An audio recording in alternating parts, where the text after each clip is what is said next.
ঈদ মানেই আনন্দ, ঈদ মানেই উৎসব। সারা দেশে আনন্দের ধরন এক হলেও পুরান ঢাকার ঈদ উৎসব যেন আরো বর্ণিল, আরো রঙিন, কখনো কখনো ভীষণ চাকচিক্যময়।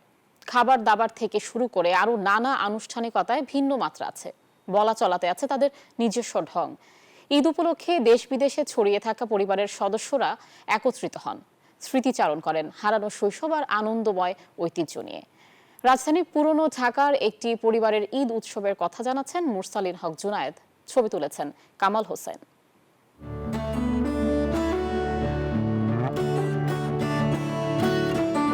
400 বছরের পুরনো এই পুরনো ঢাকার ইতিহাস, 52 বাজার 53 গলির যে প্রবাদ, সেখানে যে কোন উৎসব উদযাপিত হয় বর্ণিলভাবে।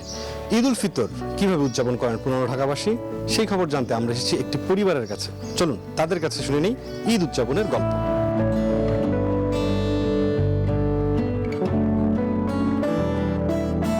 নিউজ 24 যখন বাড়িটিতে প্রবেশ করে তখন উৎসবে রঙিন পাতলা খান লেনের এই বনেদি পরিবার। মেহেদি উৎসব পেরিয়ে শুরু সেলামি দেওয়া, এমনকি বাদ পড়েনি দেশের বাইরে থাকা পরিবারটির ছোট সদস্যরাও। ভিডিও কলে আদায় হচ্ছে সেলামি। স্পেশালি হচ্ছে গিয়ে যে কোন মেয়ের জামাই কোন আইটেমটা পছন্দ করে সে ওইভাবেই রেডি করে, কোন নাতি আছে কোন আইটেমটা পছন্দ করে, কোন ছেলে, ওগুলো ইন্ডিভিজুয়ালি সবার টেস্ট অনুযায়ী এক একটা করে ডিশ তৈরি করা হয়। বান্ডেল থাকলে প্রতি সেনমানিতে টাকা বাঁচবে। বিকাশ সেনমানি বান্ডেল কিনে জিতুন প্রতি লেনদেনে। খাবারের টেবিলে জমজমাট আড্ডা। পরিবারের বয়োজ্যেষ্ঠ নারী জানালেন বিশেষ এক মিষ্টান্নের কথা। সেমাইটা কি, এটা এখনকার যুগে করে না, ওটা হলো একটা আমার মেশিন আছে, হাতে ঘুরায় সেমাইটা করা হয়, করায় আবার সুগা দিতে হয়, সুগা দিয়ে ওইটা আবার চুলাটা আলতে হয়, টাইলা তারপরে ওইটা হইলো নারকেল দিয়ে রান্না করতে হয় দমের সেমাই। ওটা কষ্ট আছে, ওই সেমাইটা সবাই পছন্দ করে।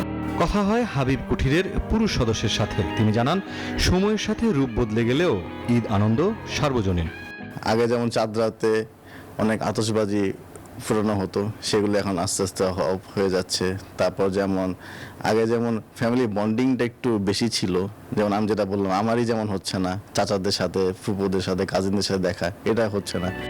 এদিকে আহসান মঞ্জিল ঘুরতে এসে দর্শনীয় স্থানটি বন্ধ দেখে হতাশা জানান দর্শনার্থীরা। কিন্তু এই বন্ধ এটাকে তো অনেকেই জানে না, এখানে আরো সারাদিন অনেক লোকই হয়তো এসে এরকম ফেরত যাবে। দেখেন বিদেশি পর্যটকও আসছে। আমাদের ভিতরে একটা হতাশাই কাজ করছে যে আমি বাচ্চাদের নিয়ে এত কষ্ট করে আসলাম, অথচ আমি দেখতে পারবো না।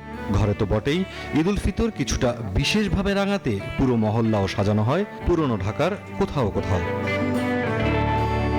মুরসালিন হক জুনায়েদ, নিউজ 24, ঢাকা।